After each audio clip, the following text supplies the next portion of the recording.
Hi, boys and girls. Today we are going to read Cloudy with a Chance of Meatballs, written by Judy Barrett and drawn by Ron Barrett. Cloudy with a Chance of Meatballs. I think I've read this to you before, but you know me, I love to reread books because you can discover all kinds of stuff in the illustrations, especially when the illustrations are great. You discover new things all the time. We were all sitting around the big kitchen table. It was Saturday morning, pancake morning. Mom was squeezing oranges for juice. Henry and I were betting on how many pancakes we each could eat, and Grandpa was doing the flipping.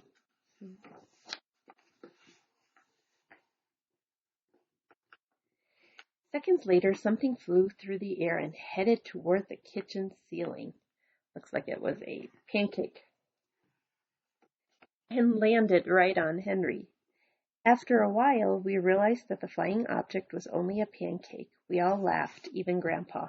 Breakfast continued quite uneventfully. All the other pancakes landed in the pan, and all of them were eaten, even the one that landed on Henry. That night, touched off by the pancake incident at breakfast, Grandpa told us the best tall-tale bedtime story he'd ever told. Across an ocean, over lots of huge bumpy mountains, across 3 hot deserts and 1 smaller ocean. You can see the ocean, the bumpy mountains, and the deserts. There lay a tiny town of Chew and Swallow. In most ways, it was very much like any other tiny town. It had a main street, lined with stores, houses with trees and gardens around them, a schoolhouse, about 300 people, and some assorted dogs and cats.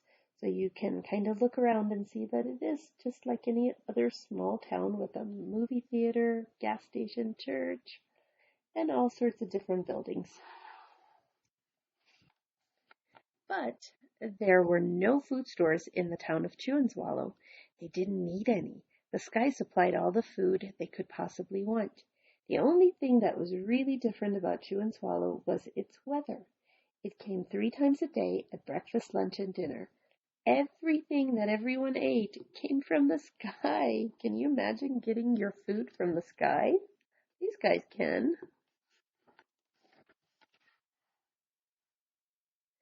Whatever the weather served, that was what they ate.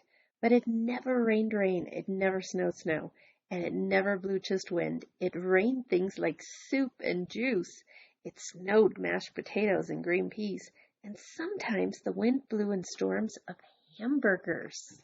So you can see the soup and juice and mashed potatoes and peas, and here come the hamburgers. Yikes, I would be afraid. The people could watch the weather report on television in the morning, and they could even hear a prediction for the next day's food. And you can see on the television right there that that's what their weatherman predicts: cloudy, meatballs, and soup. Looks like the guy has stains on his clothes from maybe food falling on him. That would be crazy. When the townspeople went outside, they carried their plates, cups, glasses, forks, spoons, knives, and napkins with them. That way, they would always be prepared for any kind of weather. If there were leftovers, and there usually were, the people took them home and put them in their refrigerators in case they got hungry between meals. And looks like the cab driver up here, she likes pancakes and pie for the baseball player, soup for this guy and his dog Spike, and then we have a lady chasing after some drumsticks. Yikes. The menu varied. By the time they woke up in the morning, breakfast was coming down. After a brief shower of orange juice, low clouds of sunny side-up eggs moved in, followed by pieces of toast. Butter and jelly sprinkled down for the toast, and most of the time it rained milk afterwards. A complete, yummy breakfast. Even the squirrel likes it. For lunch one day, frankfurters, already in their rolls, blew in from the northwest at about 5 miles an hour. There were mustard clouds nearby. Then the wind shifted to the east and brought in baked beans. A drizzle of soda finished off the meal. And I love these pictures. If you look at the little dude, he's got glasses with the nose and the mustache, and this lady's teeth are falling out because this guy swooped across the table. Yikes. Dinner one night consisted of lamb chops, becoming heavy at times with occasional ketchup. Periods of peas and baked potatoes were followed by gradual clearing with a wonderful jello setting in the west. And so here you can see the jello mold instead of the sun. Sounds like a great dessert. The sanitation department, and boys and girls, that's the trash department, of Chew and Swallow, had a rather unusual job for a sanitation department. It had to remove the food that fell on the houses and sidewalks and lawns. The workers cleaned up things after every meal and fed all the dogs and cats. Then they emptied some of it into the surrounding oceans for the fish and turtles and whales to eat. The rest of the food was put back into the earth so that the soil would be richer for the people's flower gardens. That is awesome. Nobody goes hungry. Wouldn't it be nice if we lived in a world where nobody went hungry? That's awesome. Life for the townspeople was delicious until the weather took a turn for the worse. It says the Chew and Swallow Digest. Spaghetti ties up town. Record-breaking pasta fall causes chaos. Traffic snarled on Laura and Teston Street. Oh, this is a disaster. One day there was nothing but gorgonzola cheese all day long, and these people even had to put clips on their noses because it smelled so bad. Yuck. The next day there was only broccoli all overcooked. Gross. And the next day there were Brussels sprouts and peanut butter with mayonnaise. Ugh. Another day there was a pea soup fog. No one could see where they were going, and they could barely find the rest of the meal that got stuck in the fog. So you can see the people stuck as well as the rest of the food, maybe? Fish? I don't know. Looks gross. Glad I'm not there. The food was getting larger and larger, and so were the portions. The people were getting frightened. Violent storms blew up frequently. Awful things were happening. One Tuesday there was a hurricane of bread and rolls all day long and into the night. There were soft rolls and hard rolls, some with seeds and some without. There was white bread and rye and whole wheat toast. Most of it was larger than they had ever seen bread and rolls before. It was a terrible day. Everyone had to stay indoors. Roofs were damaged, and the sanitation department was beside itself. The mess took the workers 4 days to clean up, and the sea was full of floating rolls. Poor little man can't go swimming because there are too many rolls. Yuck. To help out, the people piled up as much bread as they could in their backyards. The birds picked at it bit by bit, but it just stayed there and got staler and staler. Oh, what a mess. Look at this. Oh my gosh, it's a gigantic pancake. There was a storm of pancakes one morning and a downpour of maple syrup that nearly flooded the town. A huge pancake covered the school. No one could get it off because of its weight, so they had to close the school. Looks like the parents are not happy, but the kids sure are. And look at these firemen down here, guys. They are bringing their knives and forks and spoons to eat. Lunch one day brought 15-inch drifts of cream cheese and jelly sandwiches. Everyone ate themselves sick, and the day ended with a stomach ache. Ugh, gross. Too much food, no place to put it. There was an awful salt and pepper wind accompanied by an even worse tomato tornado. Holy tomato.